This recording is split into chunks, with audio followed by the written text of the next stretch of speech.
tell. The heart's filthy lesson with her 100 miles to hell.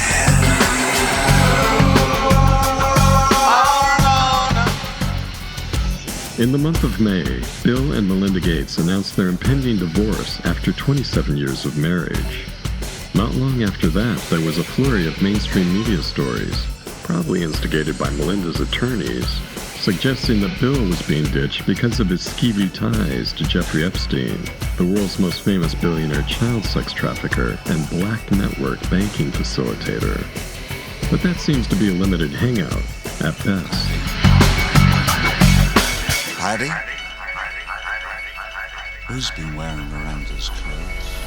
Melinda was concerned about a relationship you had with Jeffrey Epstein, who at the time you met him in 2011 had been already convicted of soliciting prostitution from a minor. The Times reported she hired divorce attorneys around the time in October 2019 when that contact with Epstein became public. Can you explain your relationship with Epstein? Did you have any concerns? You can tell a lot about a man's character by the friends he keeps. And Jeffrey Epstein was likely a far closer friend to Bill Gates than even Melinda's attorneys want the public to know. The New York Times, the Wall Street Journal, and the Daily Beast all claim the two men met dozens of times between 2011 and 2014. But that's as far as they'll go. While intrepid independent journalists like Whitney Webb have revealed that Gates and Epstein had a business alliance, or more likely, a semi-friendly relationship built on blackmail that went all the way back to the presidency of Bill Clinton. Another Epstein friend, let's not forget. What I would argue with the Epstein thing is where they prevented stuff from going in a lot of cases was the science stuff. They did not want that. In the tech stuff, his ties, not just to Bill Gates, which I guess is open season now, but multiple Microsoft executives who were obviously compromised. Something in our sky, something in our sky, something in our blood, something in our sky. Epstein had a close relationship with Bill Gates. Bill Gates has tried really hard to cover up his relationship with Jeffrey Epstein, extensively so. They were very involved, and their ties go back at least to the 1990s. This has not been reported by mainstream media, but it's documented. Okay, there's a 2001 report in the UK newspaper, The Evening Standard, about Epstein and Ghislaine Maxwell and Prince Andrew.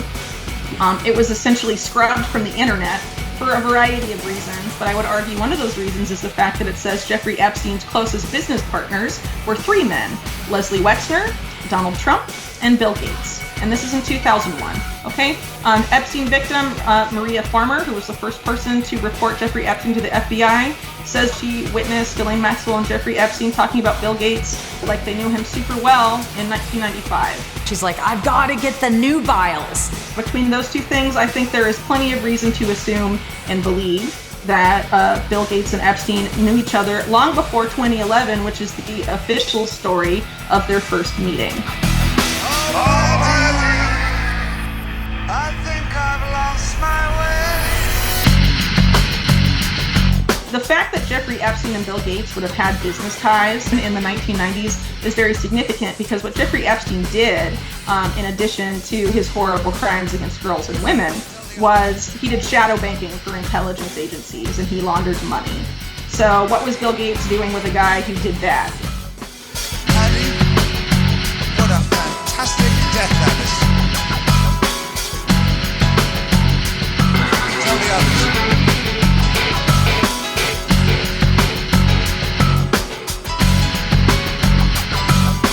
Paddy, what a fantastic death that is. Tell the others.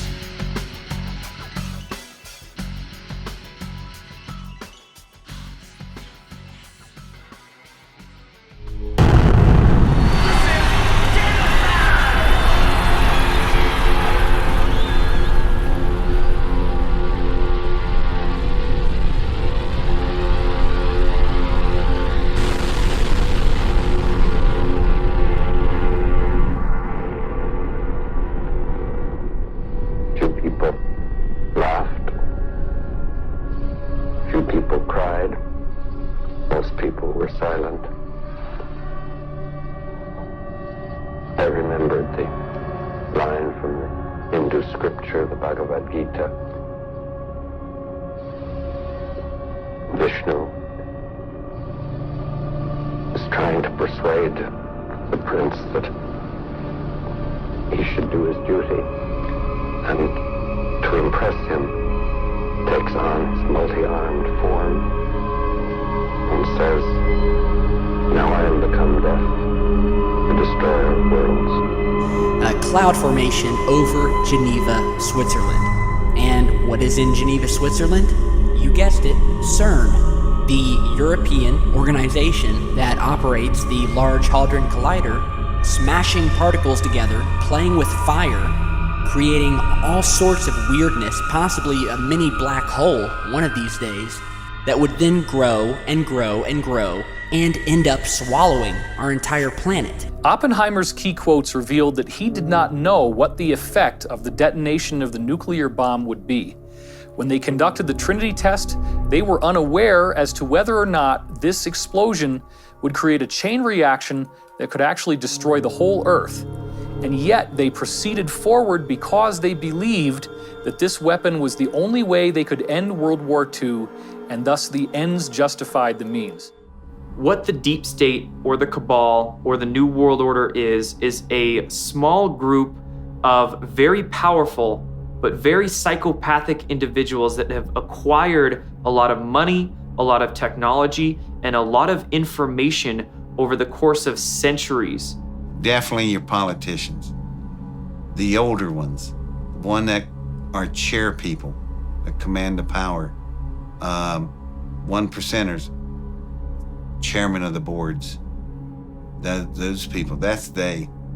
That's ones we never know their names, don't know their faces, and they control all the power.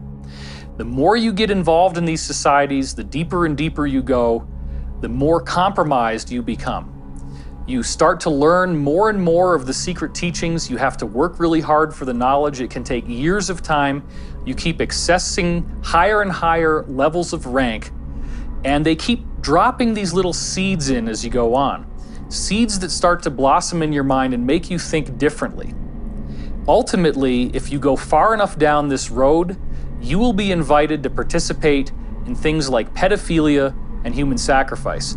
And if you don't do it, it's the offer you can't refuse. They may actually even kill you. Once you partake in these activities, whether you like them or not, they now have leverage they can use against you. If you ever dare to speak out against this group, they have photographs, they have films, they have the footage that can absolutely ruin your life. Ik hechtte weinig of geen geloof aan hun geloof, of ik was er eigenlijk niet eens van overtuigd dat het überhaupt allemaal wel bestond. Het was meer een schouwspel voor jou? Ja, ik zag gewoon de donkerte en de slechtheid en de diepte daarvan zit in de mens zelf. Ja. Ik koppelde het nog niet zo. Maar ook die kringen verkeerde ik dus in, omdat ja, als gast zeg maar, omdat ik vond het allemaal wel leuk. Al die blote vrouwen en al die dingetjes die daar speelden. Hè? Het was het vrije leven. Maar er kwam een moment, toen werd ik dus uitgenodigd, daarom vertel ik dit ook, om mee te gaan doen aan offers in het buitenland.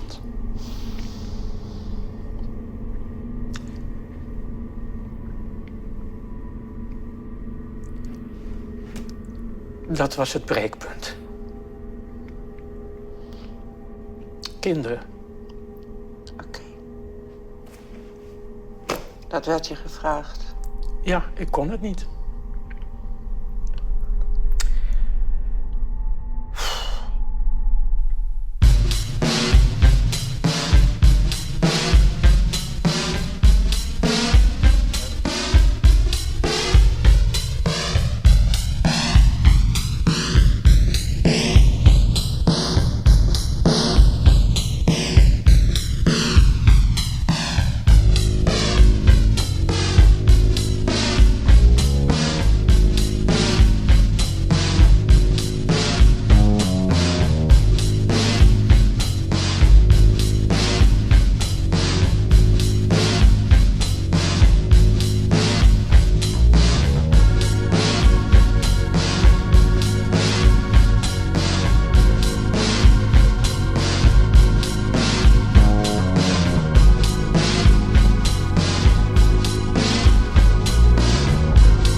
We all want to live free from tyranny, at least in theory. But very few of us can say we haven't meted out some tiny tyrannies of our own. Perhaps we've eaten the slaughterhouse-processed flesh of chickens, cows, pigs, fish, and cute little lambs. Those creatures might have objected to that treatment if they'd had any say in the matter. Perhaps we've been a less than stellar parent, spouse, sibling, friend, or business partner, scourging with hatred those we were entrusted to care for and love. We all have some things to feel guilty about, if we're being honest with ourselves. But most of us know where to draw the major lines. Just because something can be done, that doesn't always mean it should be done.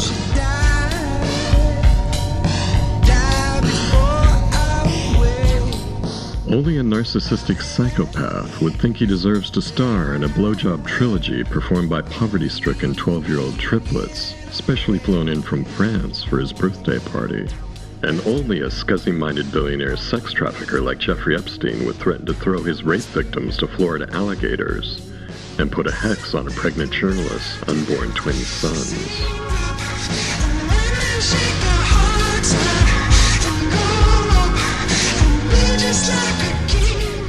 Only a software coding geek with the most anti-human impulses would team up with the daughters of Robert Maxwell, a key player in the Promise software scandal, to put a backdoor into the most ubiquitous computer operating system software on the planet, thereby making his customers' private information available to intelligence agencies, thieves, and foreign governments. If anyone wants to better understand how Bill Gates colluded with the Maxwell sisters and Mossad, I've already made a video about that.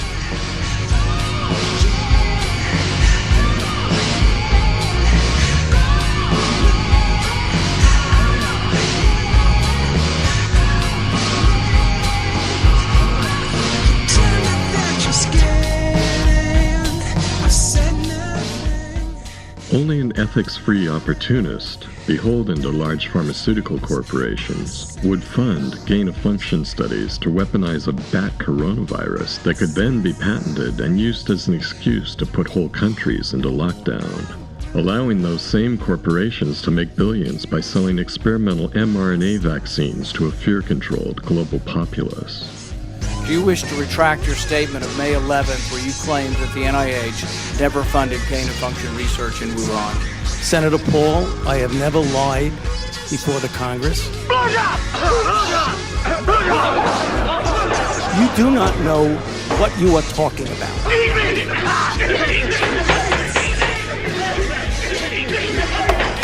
The demented Dr. Fauci made a similar dick move by fast-tracking the incredibly toxic drug, AZT, during the AIDS crisis, giving a huge boost to the stock price of its manufacturer, Burroughs Wellcome. He's also the kind of guy who would spend over 400,000 US tax dollars to infest beagles with flesh-eating parasites from biting flies, causing those beagles to suffer and howl in agony for months before they finally died. It's horrifying.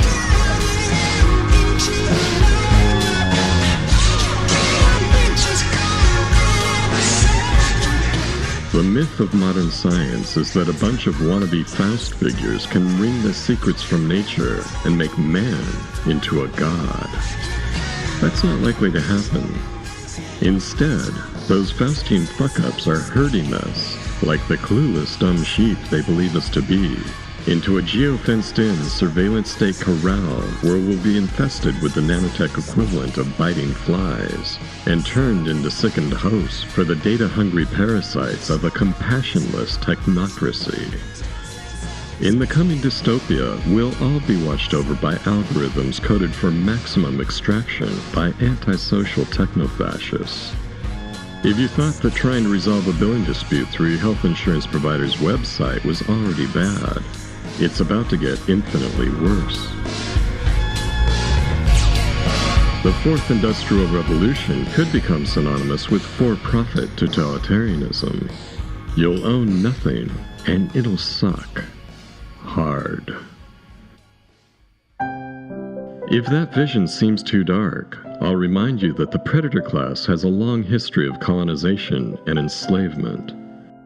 What's changed is that the technology now exists to target and colonize people on an individual basis through 5G-enabled smart grids and the Internet of bio-nano things. It's no longer about colonizing new lands. The predator class now wants to colonize human bodies from the inside out.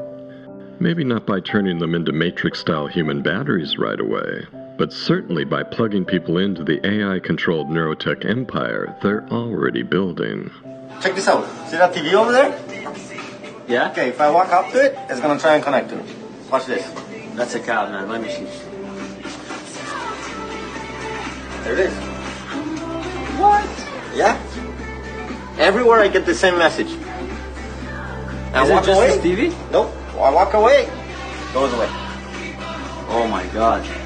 What if the relentless push to get everyone on the planet injected with experimental mRNA, possibly encased in nanobubbles of graphene oxide hydrogel, is really a way to kickstart a bio-nano slave society? What if vaccine passports are really the first step toward an inescapable digital blockchain ID and social credit score system that will create a permanent record of everything we buy or do and dominate every aspect of our lives, right down to dictating where we can work, who we can see, and when, or if, we're allowed to leave our homes? Sure, those are possibilities. But what if the poet was onto something when he wrote, "Perhaps all the dragons in our lives are princesses who are only waiting to see us act, just once, with beauty and courage. Perhaps everything that frightens us is, in its deepest essence, something helpless that wants our love."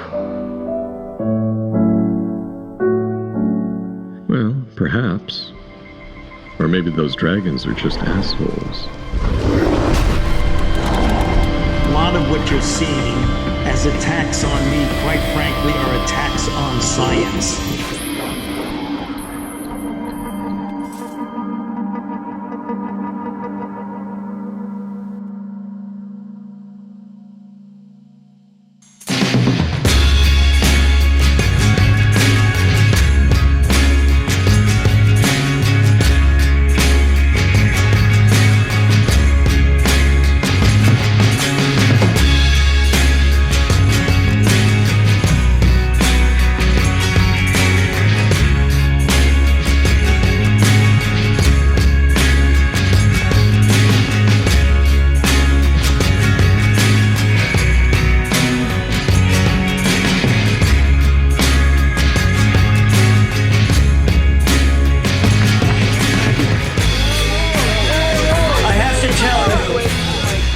As a Napolitano, born in the Bronx, I'm a real New Yorker.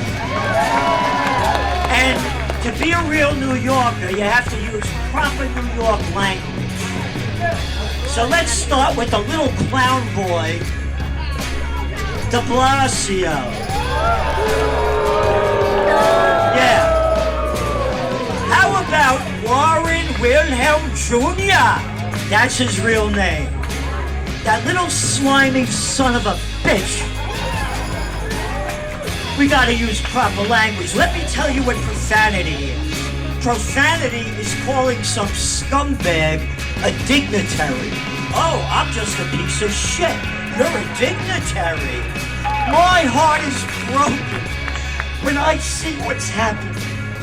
That these little pieces of shit are telling us what to do. It's time for mandates. Hey, little Warren Wilhelm, shove that mandate up your ass.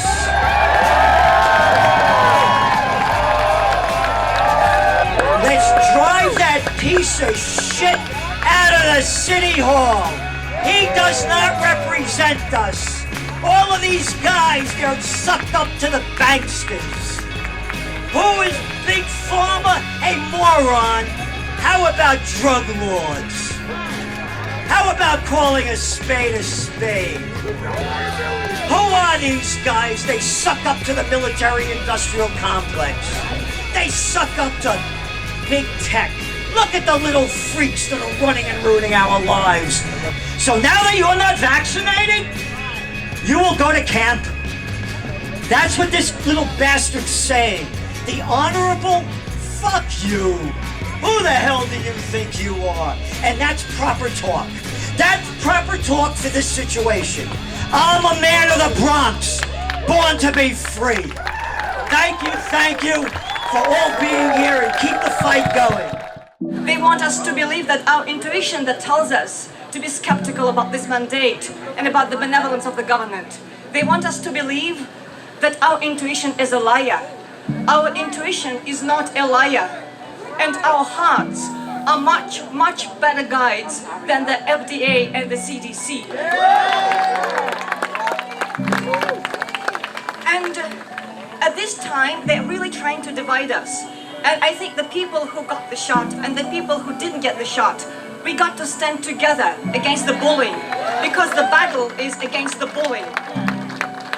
And whenever there is bullying, it's not about public good, and it's not about our health, and it's not about doing anything good to us, because bullies are bullies. And you know what bullies do? You give them a little bit, they want more. You think you're going to please them, give them a little bit, they'll leave you alone. They are not going to leave you alone. They're going to come and ask for more. And at one point, they'll ask for something you just absolutely cannot give. And then they'll just eat you and toss you out. It's not just about the shots.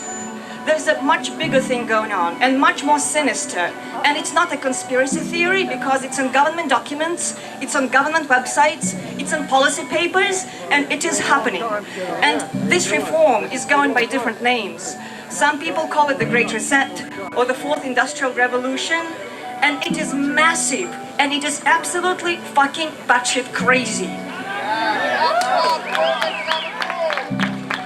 And the craziness is not on us. The craziness is on the evil people without souls who want to do it upon us. They see us as cattle. They want to manage us like robots. And it is actually in policy papers. For example, the Internet of Bodies. They think that people and machines are kind of the same thing, and they want to turn us into machines, and they want to manage us as machines. And those shots are just the first foot in this system in which our bodies don't belong to us anymore, in which they manage us by inserting different implants, a million implants who serve the function that currently nature is doing. That's what they're trying to do. And the people who got the shots, some of them are extremely benevolent. I mean, they just believed what they were told, or they were scared. But it's not going to stop at 2 shots. It's going to be booster after booster after booster. And they're working on mRNA flu vaccine, mRNA HIV vaccine. They're working on a plague vaccine, for crying out loud. Plague. We really need a plague vaccine right now. So they want to put us on a subscription schedule for our own immunity. And that's what it's about. And it's really, really easy to get scared, because it is so sinister, so inhumane, and so evil. And they want us to be afraid. They want us to be isolated from each other. They want us to be suspicious of each other. This is something that we absolutely want to refuse to do. And I think that the way to fight the transhumanism is to be human. Fully human. Mark, are the allegations true that you are secretly a lizard? I'm gonna have to go with no on that. We cannot defeat them with money. But they don't have soul. They do not have love. And we have love. And we got to be human every minute of our lives, everywhere around us. With our parents, with our children, with our friends, with our relationships. We got to be human with every breath. And this is how we defeat them. And we got to pray for our love and our courage to carry us through this mess and to deliver us to total victory. Thank you.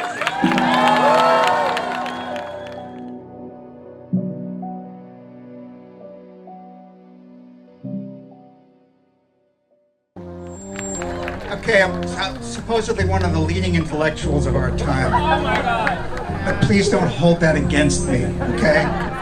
Most of my colleagues, who have PhDs are also functionally illiterate. Okay? All right? I mean, the functional illiteracy is kind of breathtaking, and it's a big problem for us. And I am going to indulge myself a little bit by expressing some anger. Okay? But it is not directed at any individuals who have been intoxicated by the fumes rising from the rot of all our institutions. You follow me? You know, forgive them, for they know not what they do. That is absolutely true. That's true. So you try to talk to the people who are on the fence, you talk to younger people, you talk to receptive people, right? The people who've been jabbed, you know, terrorize them by telling them what, like Dr. Bhakdi has to say, true though that may be.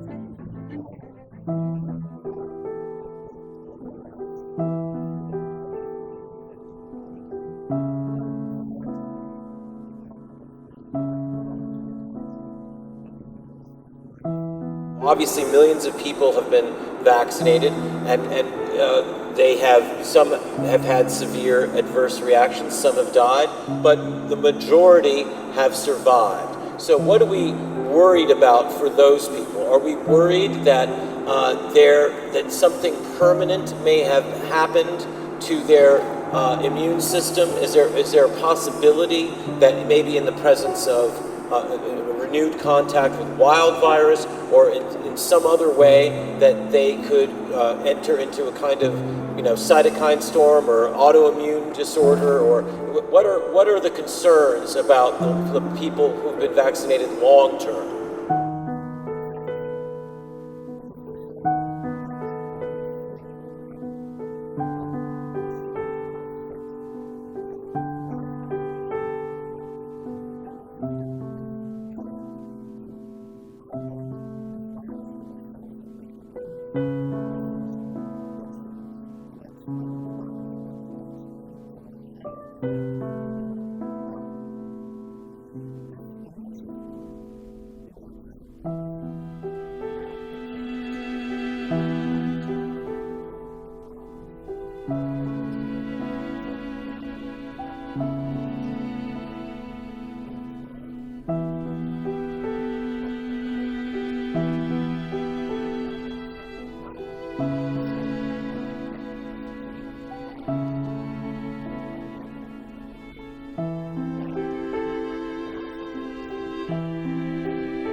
This is a vessel wall. This is your blood.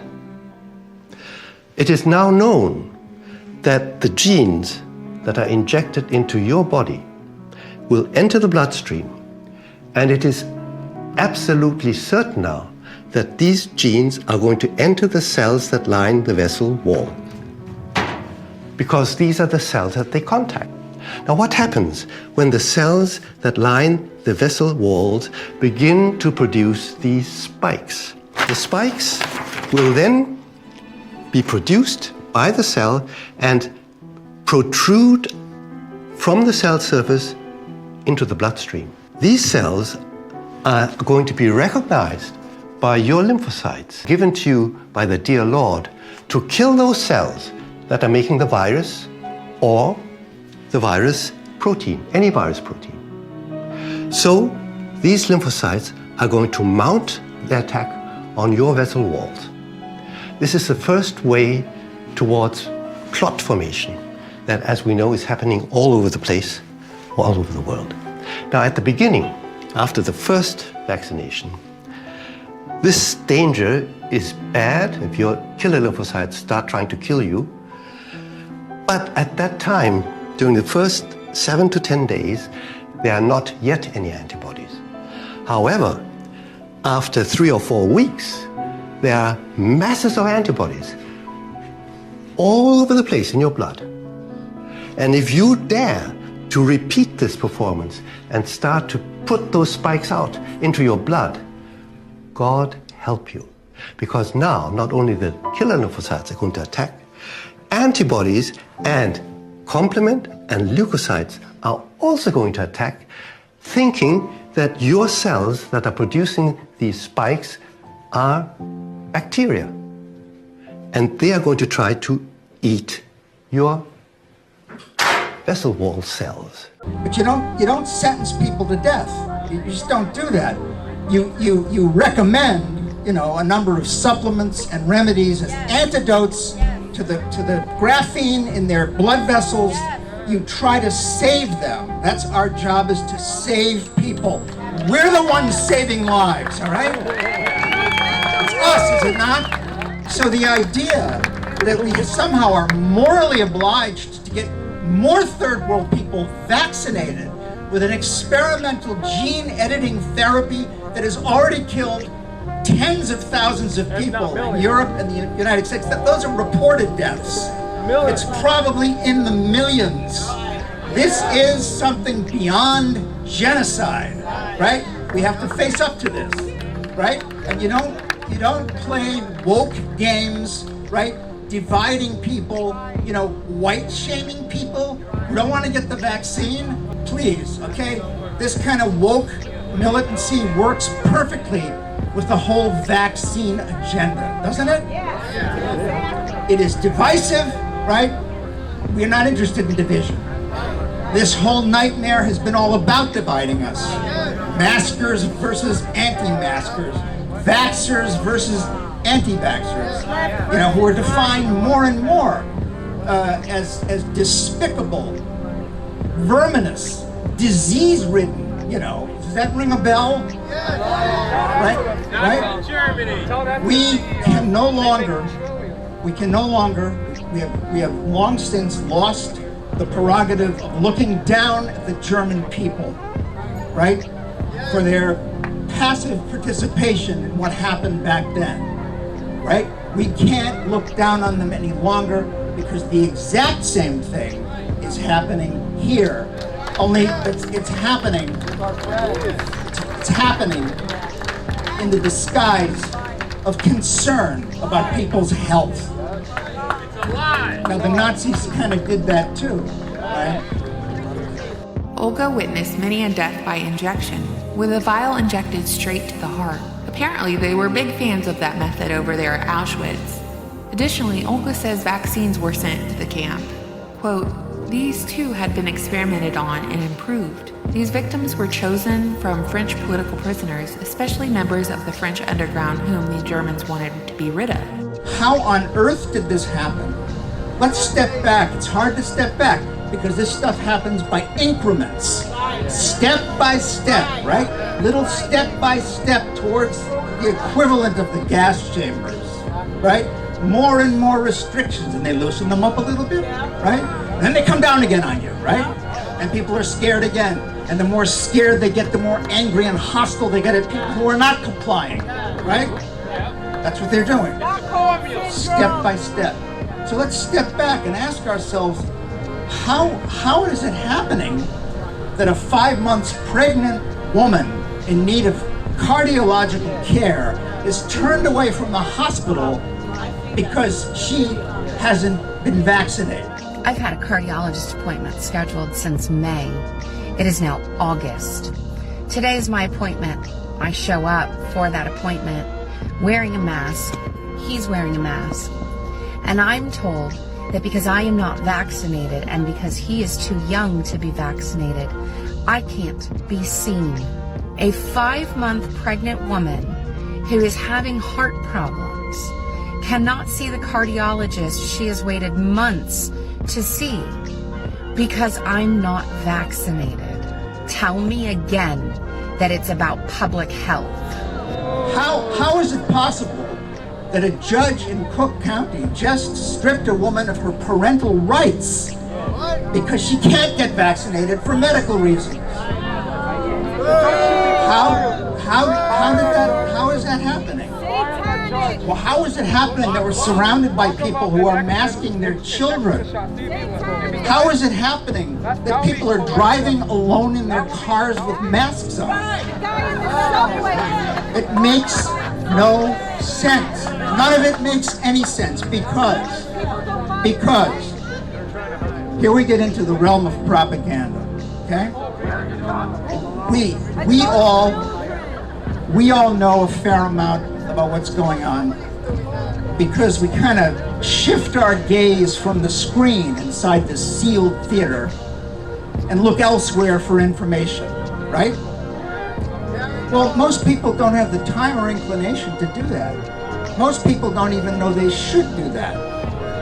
Now, it was that way in Germany, it was that way in the Soviet Union, certainly, right?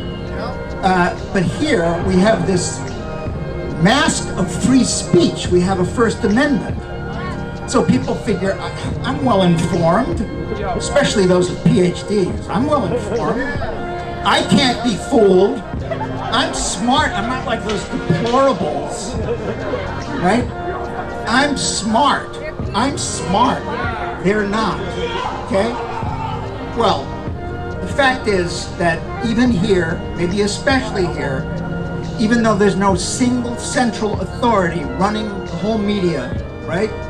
It's a kind of a cartel of corporate interests that are all operating on the same script. Our media is functioning exactly like the media systems in closed societies, so-called. It is exactly the same, and it's probably more efficient. If you have trusted in these voices, in this system, these authorities all your life, you consider yourself a well-informed person, and the alternative to believing what you're hearing is to believe something very scary, right? Most people won't do that. It's too difficult. So that leaves us to do it, right? Yeah, that leaves me to do it too. That leaves us to do it. And I think that we can do it. In fact, I know that we will do it.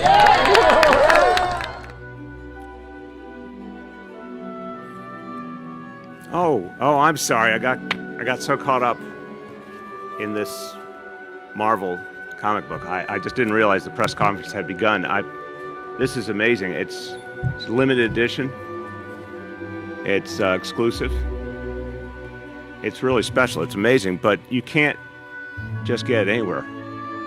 You can only get it at a vaccination site, a Sumos vaccination site. This is where we're going to help make kids safe and, like the Avengers, fight back against evil. In this case, evil is COVID. I think you figured that out.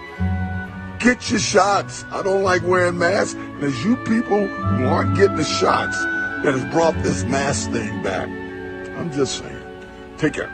Screw your freedom. The one controlling the vaccine controls the virus, and the one controlling the virus controls life.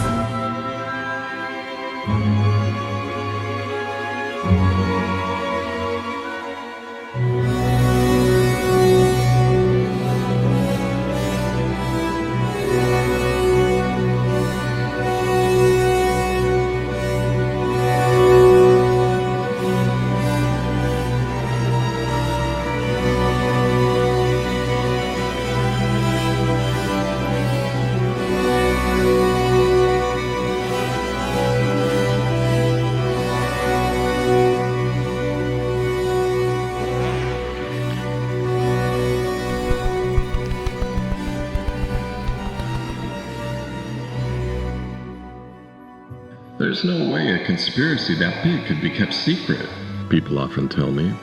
Someone would talk. I point out to them that someone always talks. But those whistleblowers are either censored, threatened into silence, ridiculed, or murdered. And extremely powerful people are always put in charge of spin and damage control. Alan Dulles with the JFK assassination, Cheney and Rumsfeld with 9/11, Ben Bernanke and Handsome Hank Paulson with the 2008 financial coup d'etat, and Gates and Fauci with the COVID pandemic. There's also the demonstrable fact that many witnesses to criminal conspiracies are simply bought off. It's no harder to buy off a doctor, a scientist, or a university professor than it is to buy off a politician, a media pundit, or a government agency tasked with protecting the health and welfare of its nation's citizens. I'm thinking specifically of the FDA, but by now we should all know what the term regulatory capture means when it's applied to any state or federal regulatory agency or advisory group. The FDA, the Food and Drug Administration, is the agency that regulates big pharmaceutical companies, and it's funded by those same big pharmaceutical companies. Can you see any potential problems in the FDA being funded by the big pharma companies that it's regulating? The FDA has moved from an entirely taxpayer-funded entity to one increasingly funded by user fees paid by manufacturers that are being regulated. User fees! This is our fee for using you. Today, close to 45% of its budget comes from these user fees that companies pay when they apply for approval of a medical device or drug. Isn't it mental? Like when people say there's no way we can improve our systems of government. Yes, you can. Here's a few things. Don't have the FDA funded by the people it's regulating. Ban lobbying right now, immediately. Oh, shit, all right, that would definitely be better. That would definitely... Yeah, when we say it couldn't be improved, we mean we'd prefer you didn't improve it because it's perfectly good for us the way it is now because we can all make loads of money from it, even if it causes tremendous, unimaginable suffering for ordinary people. And again, the damage, from the looks of things, it is very significant.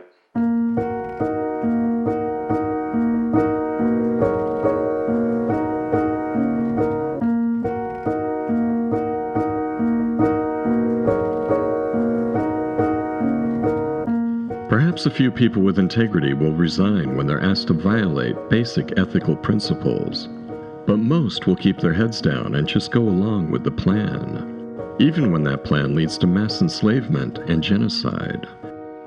For people in positions of power, the I got mine credo tends to rule.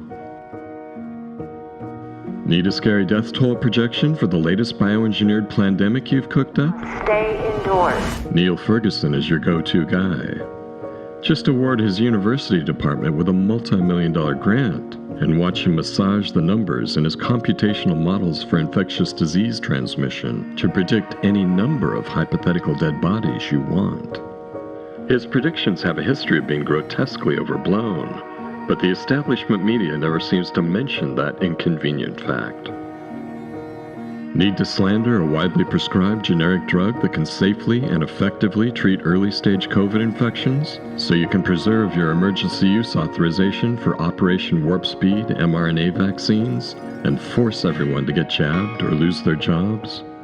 Rachel Maddow, CNN, and Rolling Stone have your back.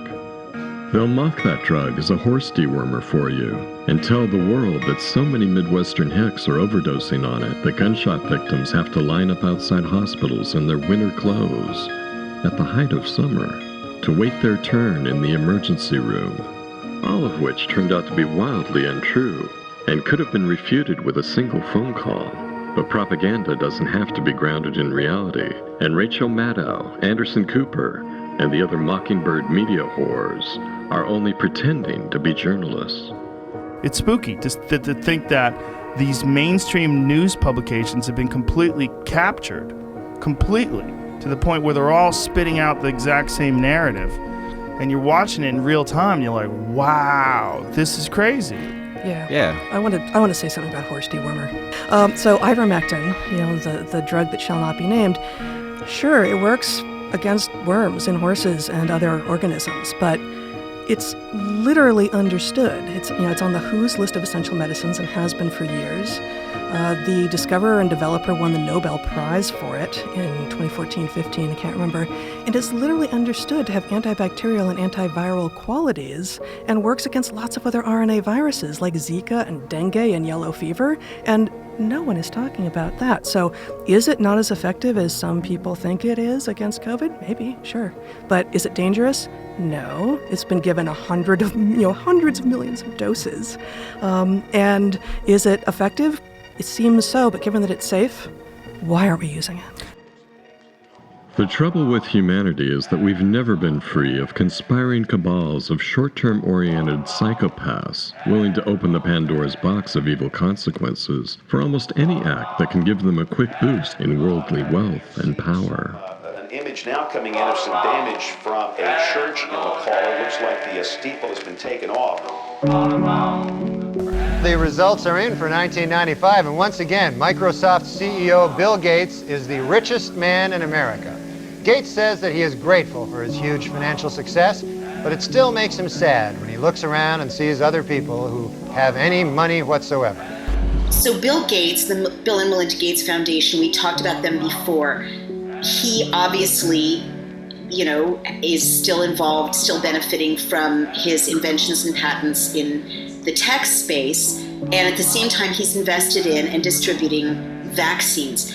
Doesn't it create a truly unholy alliance now that this kind of, I don't even know what to call it, gesture has been completed of an elected official calling on Silicon Valley to erase someone critical of vaccines? Don't we have the danger of these kind of conflicted tech bros who might be invested in the software, in the platform? We don't give two shits about how technology works, because all we care about is getting fucking rich. Microsoft has the model for the vaccine passport, quote unquote, and the former CEO is also invested in vaccines and distributing vaccines around the world through his nonprofits. Couldn't that create a kind of totalitarian reality in which the message about vaccines, the investment in the software to, produce the vaccine passports, the ownership of the platform in which we talk about vaccines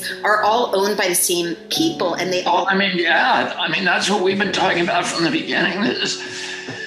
Gates has these incestuous relationships with Anthony Fauci that go back 20 years, where he's, paying Fauci, and they have all kinds of really corrupt financial entanglements with each other. He brought Fauci to his house in 2000, and his $189 million house in Seattle, brought him into the den, sat him down and said, I want to have a partnership with you. The way that Fauci explains it is that Fauci would develop the drugs and then pass them on to the drug companies, to Merck, Sanofi, Gilead, Johnson & Johnson.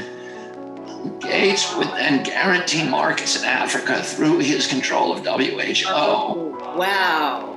And Gates, because he controls WHO, he controls those countries because WHO pays for their health ministries and supplies all their HIV medications, and they have to do what WHO tells them to do. So he can require those countries to buy the vaccines from these companies, and he then is invested in the companies. In Merck, he owns, and by the way, Gates has no pretension that he gives a crap about public health. His other investments are in tobacco companies, in processed foods, in Coca-Cola, in Cargill, in Monsanto, in Philip Morris, Kraft, cheese, and then all the oil companies, which he owns stakes in virtually all of them. So he's not a guy who cares about climate or who cares about public health. He's a guy who cares about control. He's the biggest investor in Apple and in Facebook. So he's invested in all his competitors. Oh, God. Now, all of these, and then what happened during the pandemic? We do the lockdown, it obliterates the American middle class. It transfers $1 trillion of wealth upwards to where? Silicon Valley. That's right. He's made $22 billion since the beginning. $22 billion he's made from the lockdown. There's been over a 20-to-1 return. If you had put that money into an S&P 500 and reinvested the dividends, you'd come up with something like $17 billion, but you think it's $200 billion. Here, yeah. And these are companies that are in charge of censoring criticism of the lockdown. I get it. It's a which is making them rich. Clearly one of the best investments I've ever been involved in. So the whole kind of incestuous, corrupt coup d'etat against American democracy, against public health, and using this, biosecurity as a justification to impose these totalitarian controls on our nation is really, terrifying. You know what it is. Yes. I mean, we can see it happening. We read about it in Orwell. We read about it in Kafka. We read about it in Aldous Huxley. And, we know what happens next.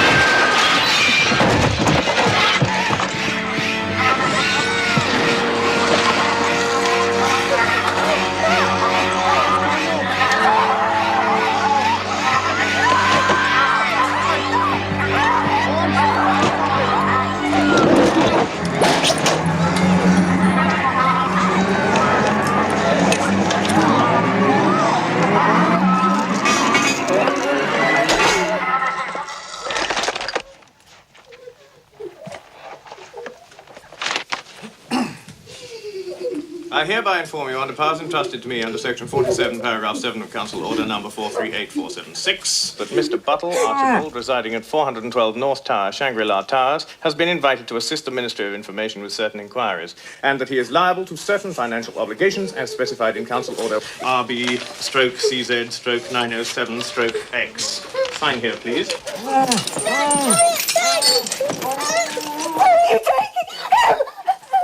There. Thank you. Same again, please. Just there. Press harder this time. Good. Oh, what is this all about? That is your receipt for your husband. Thank you. And this is my receipt for your receipt. If you want to understand the ruling class, what they're doing, you can't view their actions through the prism of personal experience.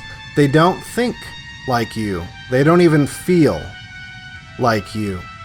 These are people that make decisions about human lives the same way and with the same emotional disconnection that you do when balancing your bank account. Human life is a form of currency, and they spend it the same way you do, to get the things that they want. Media manipulation by bankers with money interests and governments beholden to those bankers is not the exception, it's the rule. There are countless verified examples that government schools conveniently leave out of the history books, and banker-funded media conglomerates are the last people that are going to give you a peek behind the curtain they've woven to protect themselves from the retribution they would surely face if the public were to discover just how little their lives mattered. One of the most well-documented examples of how war profiteers operate that parallels exactly with how these war profiteers operate today is the sinking of the Lusitania, an event that would claim the lives of nearly 2,000 people, including 195 Americans, and would be the false flag to get the American public behind a war that would later claim the lives of over 100,000 Americans. A war that up until this false flag, planned by the elites, including J.P. Morgan and his Rothschild backers, and the Wilson administration, was only supported by 1 out of 10 Americans, and the motivations are the same as they've always been: money and power. In the early 1900s, J.P. Morgan, the American agent of the Rothschilds, sold war bonds in America to fund the English and the French in their war with Germany. Not only did they profit through handsome commissions from these bonds, the money raised was then spent at the companies owned by Morgan and the Rothschilds. War was big money. Total purchases would rise to an astronomical $3 billion, which in today's money would be roughly $74 billion. Morgan's firm became the largest purchaser on Earth. And when German U-boats appeared to be turning the tide against England, they faced a very real possibility that this ocean of money would dry up. This would mean substantial losses to their balance sheets. Additionally, this would also threaten England's ability to repay the billions of dollars it had borrowed with war bonds. In fact, Morgan was finding it difficult just to sell the bonds that funded his military-industrial complex, as it appeared the Germans might claim victory in a matter of months. To make matters worse, Morgan himself had loaned around $37 billion in today's money that he was now in danger of losing. Something had to be done. Morgan hired a committee that identified the 25 most influential newspapers. He then installed editors at each of the papers and paid them off to run stories that were pro-war. Eventually, he had over 1,000 newspaper editors on his payroll and used his vast advertising purchasing power to strong-arm the smaller papers to trumpet the same pro-war sentiment. The Rockefellers of Standard Oil, who would also profit handsomely from the war, used its own publishing companies to influence the people against Germany and funneled money to reluctant congressmen. Massive parades were held. But with all this campaigning and social engineering, the polling data still showed that 90% of Americans still favored staying out of the war. Enter the false flag that would plunge the world into war, killing over 100,000 Americans to protect the interests of the bankers and the ruling class.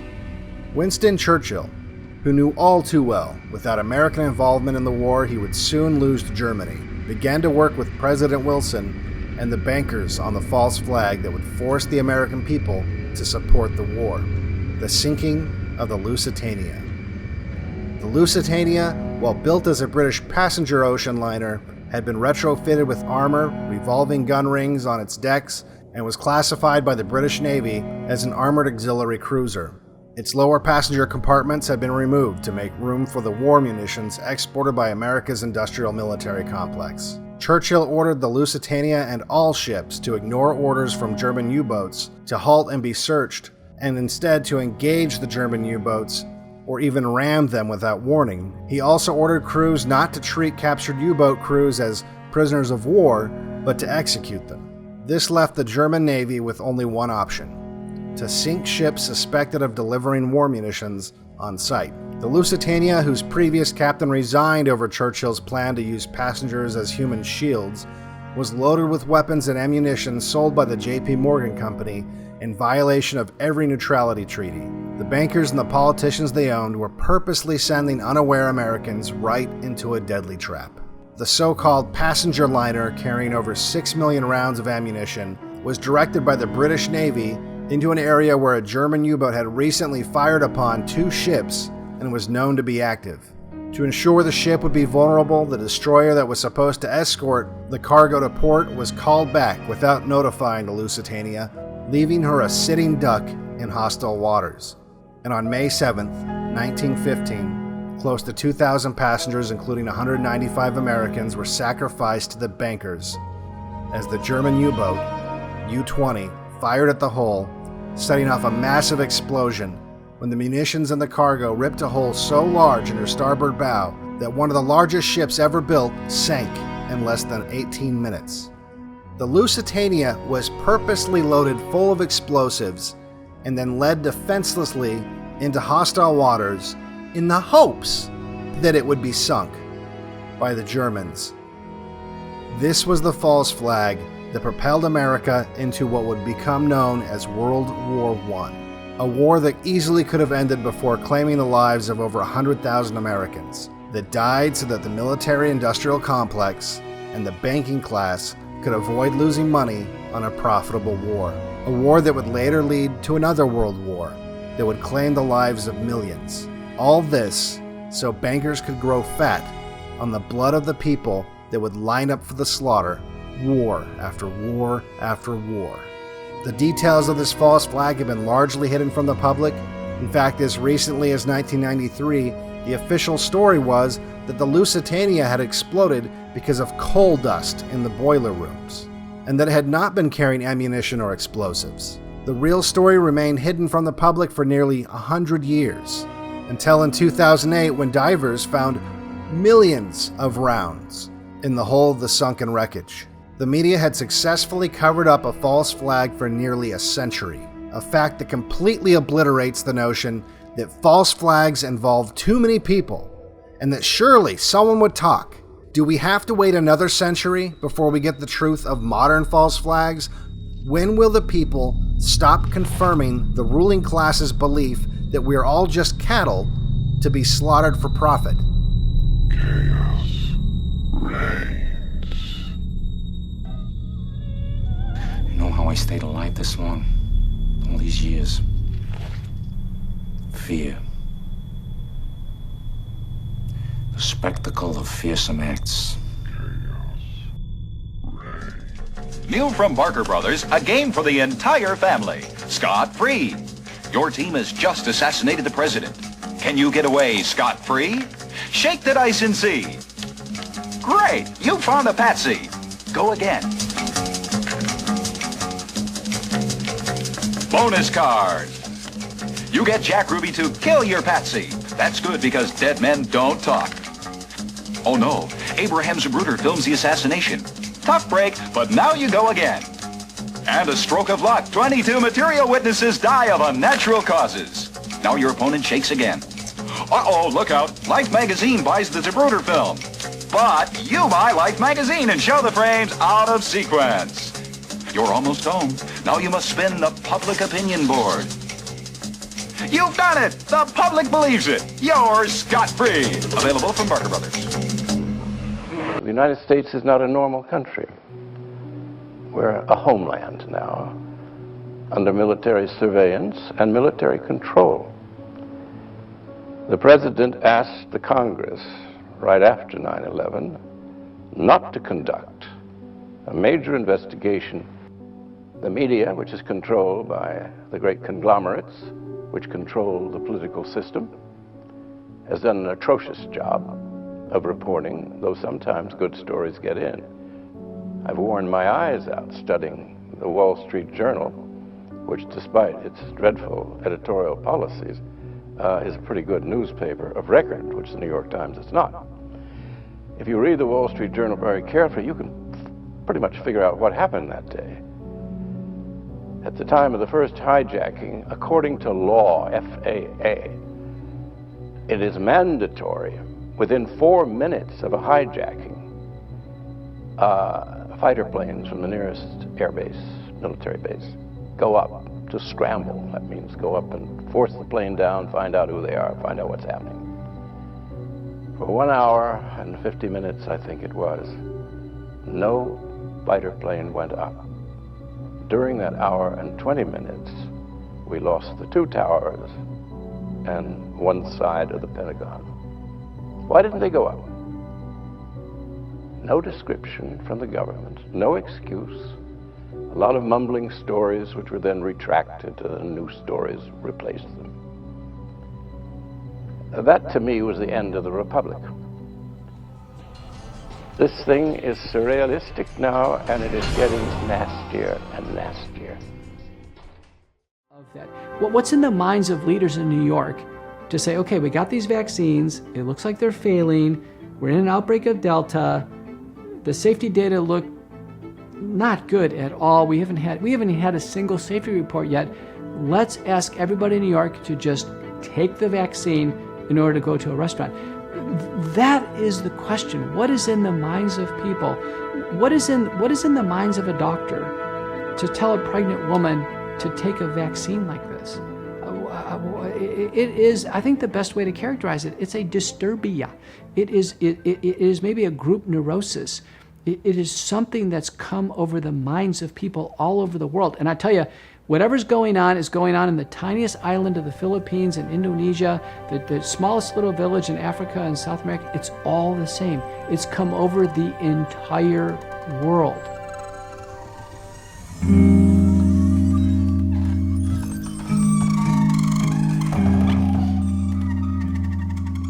In this upside-down world of ours, people often confuse popularity with importance, wealth accumulation with wisdom, and political power with spiritual authority. But all too often, an inverse relationship is at work there, which goes a long way toward explaining why we're living through an epic of gaslighting. Boot camps for youthful offenders. Under this bill, we can string up barbed wire. We can build Quonset huts, and we can put them in boot camps. See, when I talked to you before about the future, it's not very far off the horizon that if we don't get one disease under control, you may find legislative bodies taking whole classes of people based upon propensity of conduct to say, we're going to put you in a certain category. We're going to demand mandatory testing for you.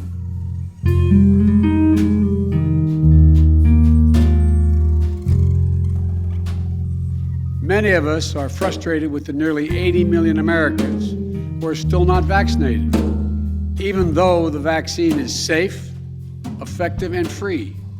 This is a pandemic of the unvaccinated. The vaccine has FDA approval. Over 200 million Americans have gotten at least one shot. We've been patient, but our patience is wearing thin. The predator class seems to think their bullshit can keep them afloat at the top of the world forever. And why wouldn't they, given how compliant most of us have become? Let's take a look at the insanity-inducing lies spewed at us from the National Institutes of Health. You're not going to get infected. Lies that were then amplified for mass consumption by taxpayer-funded government defense contractors specializing in propaganda, like Answer and Fours Marsh. They're the marketing firm. That's how the predator class got away with brainwashing the majority of Americans into thinking that an elfin, servile, death-dealing jackass like Anthony Fauci was a national hero. 26,000 scared, simpering sycophants even signed a petition to nominate Fauci as People magazine's sexiest man alive, demonstrating that many among us have succumbed to an absolutely mind-bending, Patty Hearst kidnapped by the Symbionese Liberation Army level case of Stockholm Syndrome. I would roam the world clutching my dog-eared People magazine, sowing my wild oats like some sort of nude magical gardener. But sorry, all you addled old ladies, he's taken. His wife, and probable handler, is Christine Grady, whose family goes way back with George H.W. Bush and his family. All kinds of shady deals occurred between the Gradys and the Bushes during the AIDS crisis. Christine is now the head of human subjects research and chief of the Department of Bioethics at the National Institutes of Health. Do you think she found any reason to object to skipping the animal safety trials and going straight to using billions of human beings as test subjects for the new, unproven mRNA vaccines? No fucking way. Pfizer and Moderna need to make bank. Wherever this is the fastest approval the FDA has conducted on a drug. You'll recall the speed was one of the things that worried some people who were cautious. And do you anticipate, or maybe stay up at night thinking about the possibility you're going to have to go back in the lab at some point and come up with something better? I don't talk about lizard people, but have you ever seen that before? Look at this. Christine Grady's husband is an avuncular, pathological liar who should be thought of as the American Mengele, or perhaps the J. Edgar Hoover of public health. He lied about death counts and the reliability of PCR test results. He lied about the efficacy of mask mandates and lockdowns in preventing viral transmission. He lied about asymptomatic spread. He lied about the dangers of safe, effective, and inexpensive generic drugs like hydroxychloroquine and ivermectin, thereby preventing doctors from saving the lives of their patients, a number now estimated to run into the millions. Hydroxychloroquine is not effective in the treatment of coronavirus disease or COVID-19. He lied in front of Congress to deny that he'd had any role in funding the high-risk gain-of-function research on bat SARS-related coronaviruses that started this whole phony pandemic. You appear to have learned nothing from this pandemic. Will you today finally take some responsibility for funding gain-of-function research in Wuhan? Whenever I have done a thing in flames, whenever I have done a thing in flames, it has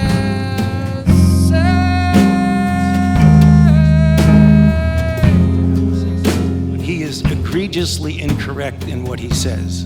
Thank you. History will figure that out on its own. And now, that self-important little shit muncher is lying again about leaky vaccines and natural immunity. There was a study that came out of Israel about natural immunity. An Israeli study that had 2.5 million patients and found that the vaccinated group was actually 7 times more likely to get infected with COVID than the people who had gotten COVID naturally. And basically the headline was that natural immunity provides a lot of protection, even better than the vaccines alone. So as we talk about vaccine mandates, I get calls all the time. People say, I've already had COVID, I'm protected, and now the study says maybe even more protected than the vaccine alone. Should they also get the vaccine? How do you make the case to them? You know, that's a really good point, Sanjay. I don't have a really firm answer for you on that.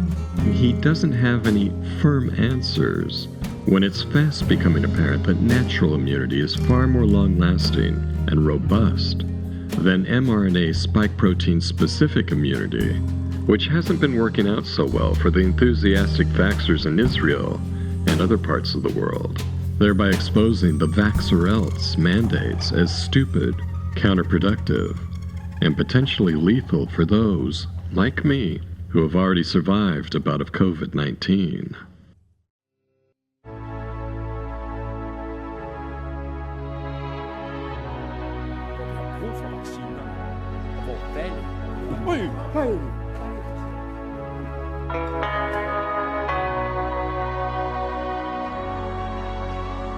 Kiss me hard before you go. Summertime sadness. I just wanted you to know that, baby, you're the best. I got my red dress on tonight, dancing in the dark in the pale moonlight. Done my hair up real big, beauty queen style. High heels off, I'm feeling alive. Oh my God, I feel it in the air. Telephone wires above, are sizzling like a snare. Honey, I'm fire, I feel it everywhere. Nothing scares me anymore.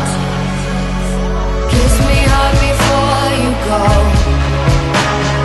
Summertime sadness. The truth about Fauci can be found in Robert F. Kennedy Jr.'s new book, The Real Anthony Fauci.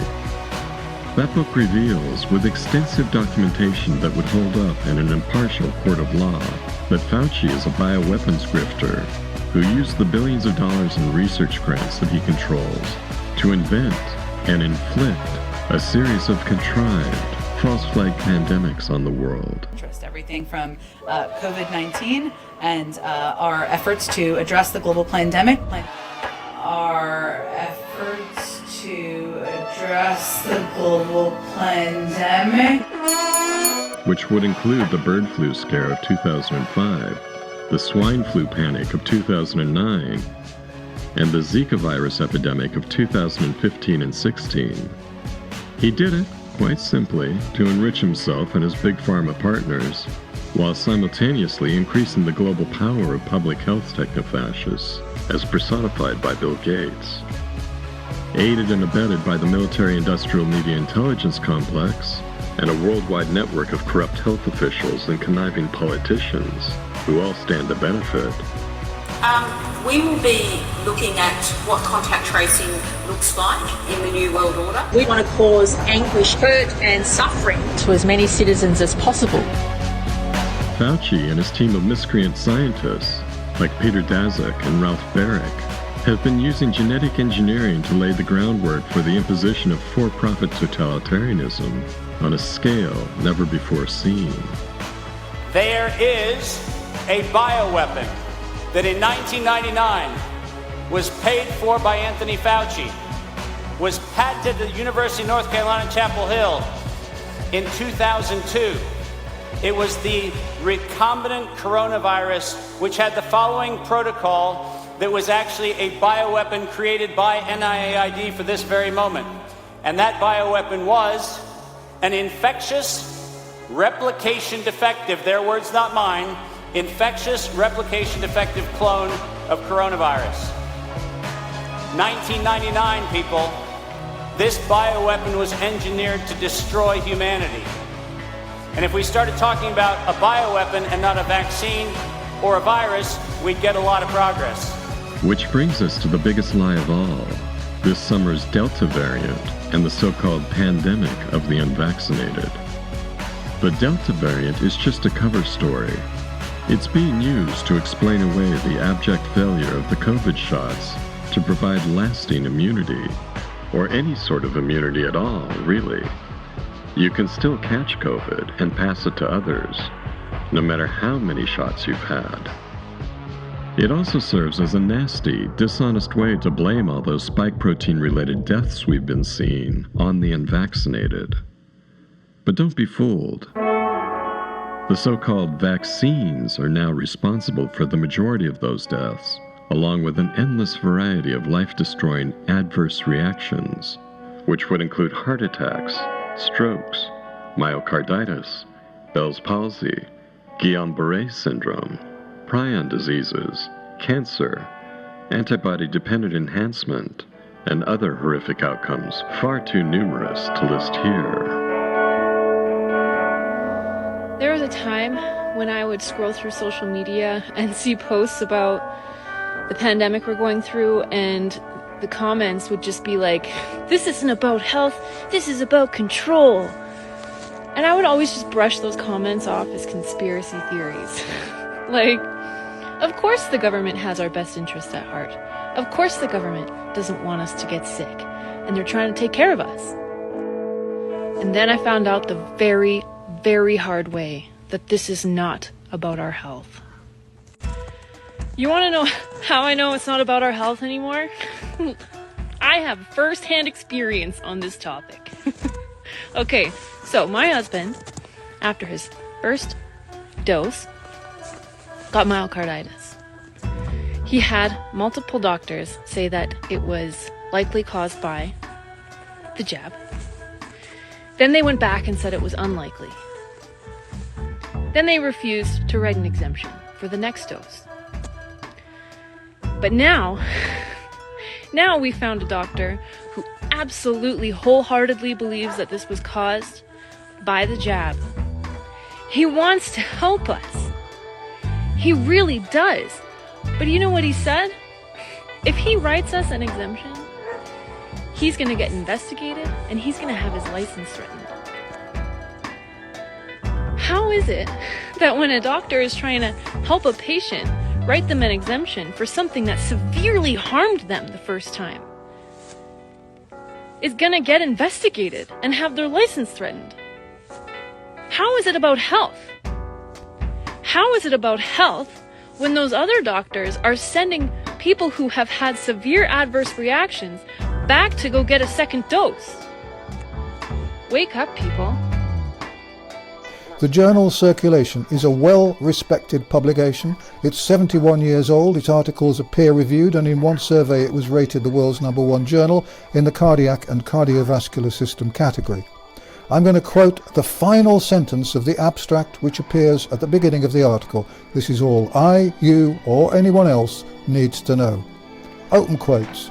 We conclude that the mRNA vaccine dramatically increases inflammation on the endothelium and T-cell infiltration of cardiac muscle, and may account for the observations of increased thrombosis, cardiomyopathy, and other vascular events following vaccination. Close quotes. What they don't want you to know is that the vaccine is the bioweapon this time around. Specifically, the spike protein that the coronavirus shot's lipid nanoparticle-encased mRNA tells your DNA to make is the pathogen that ends up poisoning your body and causing harm. The treasonous exploiters at the highest levels of our governments know this. The Defense Advanced Research Projects Agency, better known as DARPA, has been pouring money into mRNA research since at least 2013. Moderna is essentially a DARPA-created front company, with the NIH publicly acknowledged as the joint owner of Moderna's coronavirus vaccine, the only medical product Moderna has successfully launched.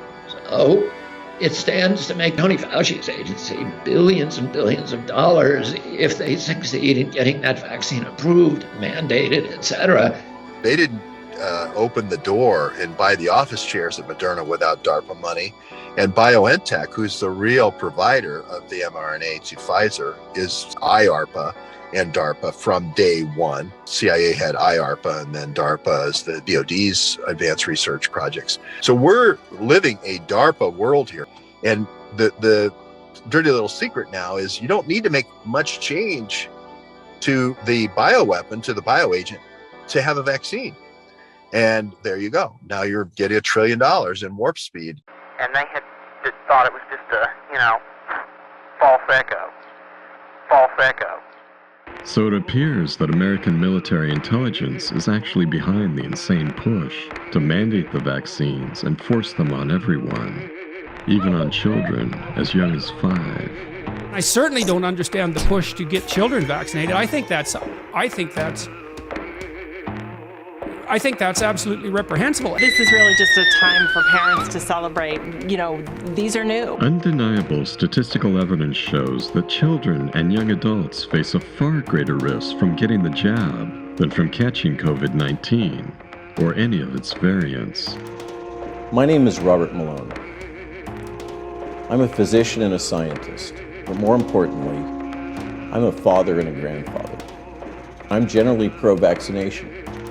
I've devoted my entire career to developing safe and effective ways to prevent and treat infectious diseases. Before you inject your child, a decision that is irreversible, I wanted to let you know the scientific facts about this genetic vaccine, which is based on the RNA vaccine technology I created. The viral gene will be injected into your parent's cells. This gene forces your child's body to make toxic spike proteins. These proteins often cause permanent damage in children's critical organs. These organs include their brain and nervous system, their heart and blood vessels, including blood clots, their reproductive system, and most importantly, this vaccine can trigger fundamental changes to their immune system. The most alarming point about this is that once these damages have occurred, they are irreparable. They cannot be reversed. This novel technology has not been adequately tested. We need at least 5 years of testing and research before we can really understand the risks associated with this new technology. I ask you to ask yourself, as a fellow parent, if you want your child to be part of the most radical experiment in human history.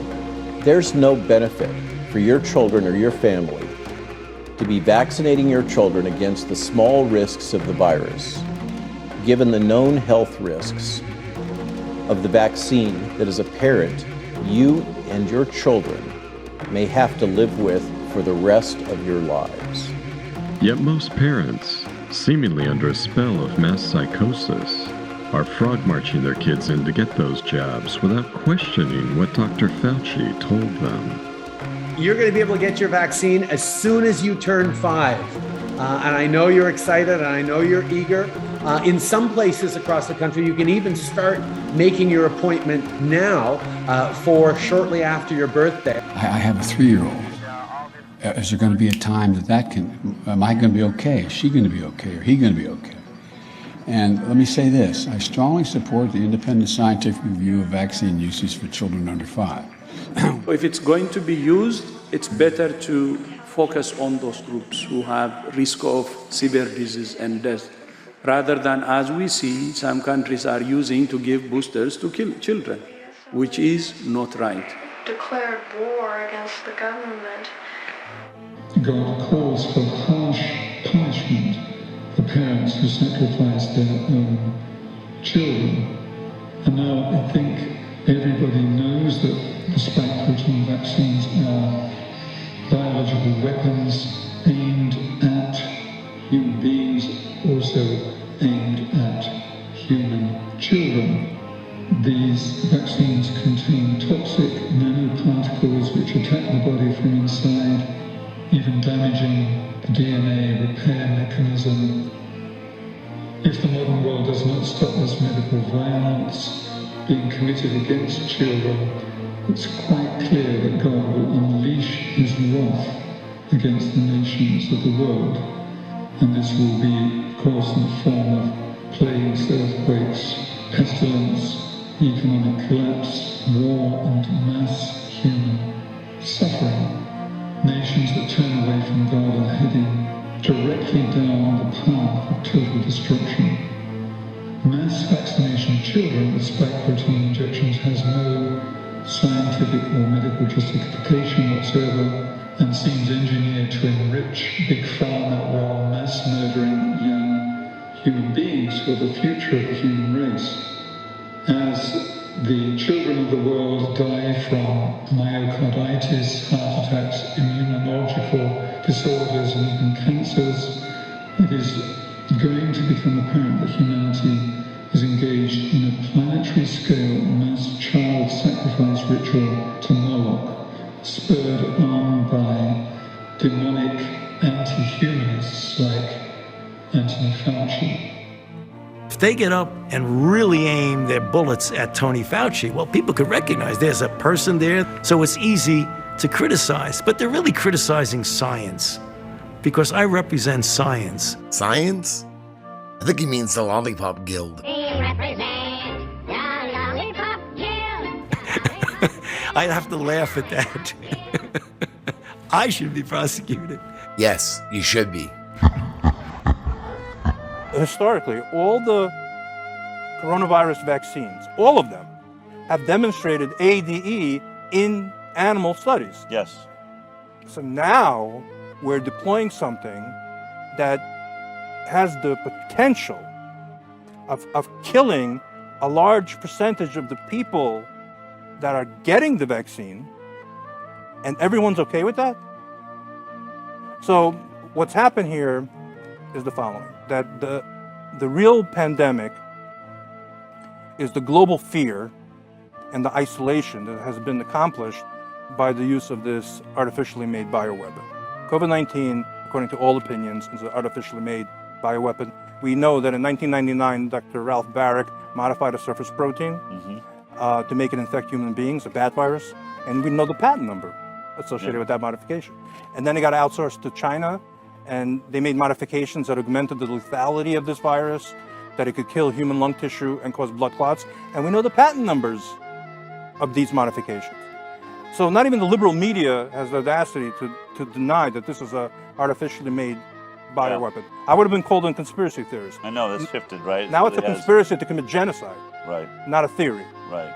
So when you have this deployed on the human race, and it caused global fear, and you know what happens if you studied psychological warfare, which I have, prolonged fear and anxiety, coupled together with human isolation, psychologically decompensates the individual, that they have a breakdown and are not capable anymore of rational thought. There's a global psychosis going on. And people will gravitate towards any false promise that will reduce their emotional pain that they're in because of the fear. So you can dangle a false vaccine in front of them and they'll believe it just because they don't want to feel the pain anymore. Right. If you challenge that narrative, they become belligerent, because what you're really doing is you're bringing them back into that emotional pain state that they don't want to be in. Interesting. They've lost their minds, literally. So, and the people that have orchestrated this are evil, but absolutely brilliant. Yeah, masters. Nobody wants to believe that the governments of the world could be doing something as malevolent as what they're clearly doing. Nobody wants to face that. I mean, some of us have been forced to face it, and indeed common sense dictates that we face it, and the more people have this sort of brutal experience of vaccine injury or bereavement, the more people will wise up to this. But the fact is that it's quite natural that people want to think that those empowered to look after them and to govern them are benign. They can't really believe, and therefore don't want to believe that what's happening is really happening, and that the likes of Bill Gates, Dr. Fauci, Pope Francis, who calls vaccination an act of love, nobody wants to think what we all think here on this conversation, which is that there's something satanic going on, right? What is MK Ultra? I don't recall that. That was the program, the CIA's program for under the Technical Services Division to experiment on population centers with disease and drugs. And what years was this? It started in the 50s and lasted until the 70s when Jack Anderson began to expose it, and then the media caught onto it and the Congress investigated, and supposedly it was stopped, except it was such a broad program that there was never any one bill that said stop this. It was just that the exposure made everybody presume that the thing would be stopped. And you have to be very troubled and very skeptical. Not one person was punished. Not one person involved lost a paycheck or was censored or was fired or much less jailed. Also the Army was involved, but a lot of the Navy's activities, the Navy was just cover for the CIA. But experimenting on population centers with whooping cough viruses, with other kinds of viruses, dragging a barge through San Francisco Bay, leaking a flu-type virus to measure that technique for crippling a city. Apparently using swine fever virus, which is very much AIDS similar, to wipe out the hog population in Cuba in 1961. You add these things up, and we have every reason to ask if this is not either a deliberate or an experiment or a testing or something that's gone awry done by the CIA.